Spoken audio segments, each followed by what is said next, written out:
Hello everyone, কি অবস্থা সবার? কেমন আছেন সবাই? আশা করি সকলেই ভালো আছেন। আজকে আমি কথা বলবো একটি ইউনিক ফরমেশন নিয়ে, যে এই ফরমেশন দিয়ে সচরাচর সকল প্রো প্লেয়াররাই এই ফরমেশন দিয়ে খেলে থাকে এবং আমি এই ফরমেশন দিয়ে ডিভিশন 3 থেকে 2 এ উঠেছি এই ফরমেশনটা দিয়ে। তো আজকে কথা বলবো এই ফরমেশনের টিম বিল প্লাস ফরমেশন একটি বেস্ট ম্যানেজার।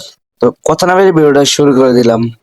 এই ফরমেশনের মধ্যে আমি একটা বেস্ট ম্যানেজার পেয়েছি এবং কি এই ম্যানেজারটা একটা ভালো গেম প্লে করতে পেরেছি। এই ম্যানেজারটা হলো এইটা, এই ম্যানেজারের প্লেইং স্টাইল হলো লং বল কাউন্টার। এখন আমরা কথা বলবো এই ফরমেশনের টিম বিল্ডটা নিয়ে। হ্যাঁ, ফরমেশনটা কিন্তু এইটাই 4-3-2 এই ফরমেশনটা।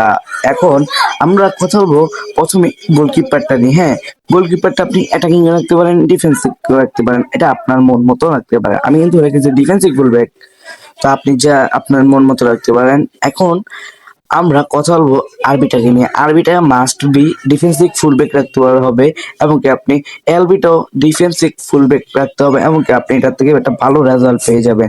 নাহলে কিন্তু আপনি একটু ডিফেন্স দুর্বল হয়ে যাবে। তো এখন কথা বলবো দুটা ডিফেন্স নিয়ে। একটা রাখতে হবে বিল্ড আপ আর একটা রাখতে হবে দা ডেস্ট্রয়েড। এই দুইটা জুটি কিন্তু ভালোই জমে।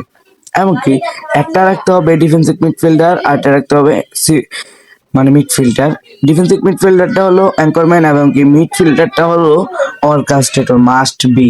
এমনকি একটা অ্যাটাকিং মিডফিল্ডার রাখতে হবে হোল প্লেয়ার, যে আপনাকে ফার্স্টলি এটাকে সাহায্য করবে এবং কি আরো ইত্যাদি। এবং কি আরেকটা রাখতে হবে ক্রিয়েটিভ প্লে মেকার, অথবা আপনার হোল প্লেয়ারই রাখতে পারেন আরেকটা। হ্যাঁ, আমি রাখতেছি ক্রিয়েটিভ প্লে মেকার। তো এই ক্রিয়েটিভ প্লে মেকারটাও কিন্তু আপনাকে এটাকে ভালো সাহায্য করবে। এমনকি দুইটা স্ট্রাইকারও কিন্তু আপনাকে রাখতে হবে গোল পোচার, এমনকি এই গোল পোচারটা কিন্তু আপনাকে অ্যাটাকে ফার্স্ট রান মেকে সাহায্য করবে। তো আজকে ভিডিওটা এতটুকু। ভিডিওটা ভালো লাগলে চ্যানেলটি সাবস্ক্রাইব করেন।